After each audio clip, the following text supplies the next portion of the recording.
The second book of Moses, called Exodus. Chapter 1. Now these are the names of the children of Israel which came into Egypt. Every man and his household came with Jacob.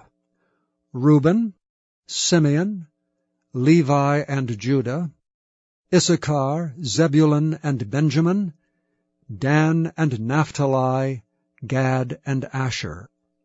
And all the souls that came out of the loins of Jacob were 70 souls, for Joseph was in Egypt already. And Joseph died, and all his brethren, and all that generation.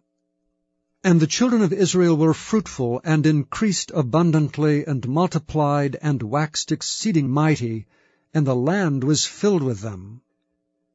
Now there arose up a new king over Egypt, which knew not Joseph.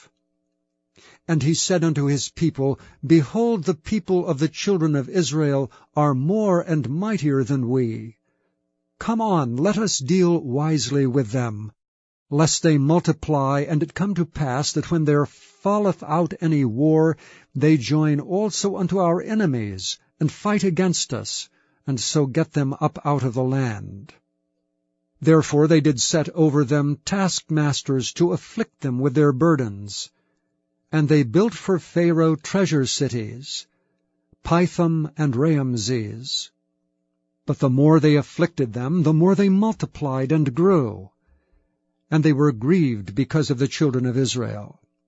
And the Egyptians made the children of Israel to serve with rigor, and they made their lives bitter with hard bondage in mortar and in brick, and in all manner of service in the field. All their service wherein they made them serve was with rigor. And the king of Egypt spake to the Hebrew midwives, of which the name of the one was Shiphrah, and the name of the other Puah.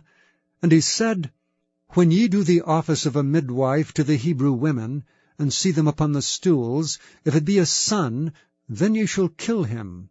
But if it be a daughter, then she shall live. But the midwives feared God, and did not as the king of Egypt commanded them, but saved the men-children alive. And the king of Egypt called for the midwives, and said unto them, Why have ye done this thing, and have saved the men-children alive? And the midwives said unto Pharaoh, Because the Hebrew women are not as the Egyptian women, for they are lively, and are delivered ere the midwives come in unto them. Therefore God dealt well with the midwives, and the people multiplied and waxed very mighty. And it came to pass, because the midwives feared God, that he made them houses. And Pharaoh charged all his people, saying, Every son that is born ye shall cast into the river, and every daughter ye shall save alive.